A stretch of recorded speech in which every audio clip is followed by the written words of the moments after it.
எல்லாருக்கும் வணக்கம். நான் உங்கள் பிரீதா. ஹே, நீ ஏன் இவ்வளோ குண்டா இருக்க? ஏன் இவ்வளோ ஒல்லியாக இருக்க? உன் பல்லு ஏன் இப்படி இருக்கு?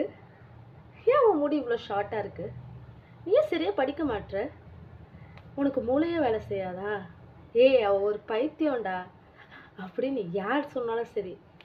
நீங்கள் சரியாக படிக்க மாட்டீங்க, வீட்டில் பொறுப்பாக வேலை செய்ய மாட்டீங்க, உன்னை எதுக்கு பெத்தன்னு உங்கள் பேரண்ட்ஸ் சொன்னாலும் சரி, உனக்கெல்லாம் படிப்பே ஏறாது, நீ ஜீரோன்னு தான் சொல்லிட்டு உங்கள் ஸ்கூல் ஸ்டாஃப், காலேஜ் ஸ்டாஃப் யார் சொன்னாலும் சரி, நீ எல்லாம் வேலை செய்யவே லாக்கி இல்லைன்னு உங்கள் வேலை செய்கிற இடத்துல யார் சொன்னாலும் சரி, உன்னை ஏன் தாண்டா லவ் பண்ண, உன்னால் பிரயோஜனமே இல்லைன்னு உங்கள் பாய் ஃப்ரெண்ட், கேர்ள் ஃப்ரெண்ட் சொன்னாலும் சரி, கடைசியில் உங்களுக்குன்னு இருக்கிறது நீங்கள் மட்டும்தான்.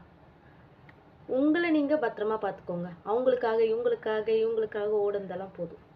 செல்ஃப் லவ் ஃபஸ்ட்டு உங்களை நீங்கள் பார்த்துக்கோங்க, மற்றதெல்லாம் தானாக நடக்கும். நன்றி.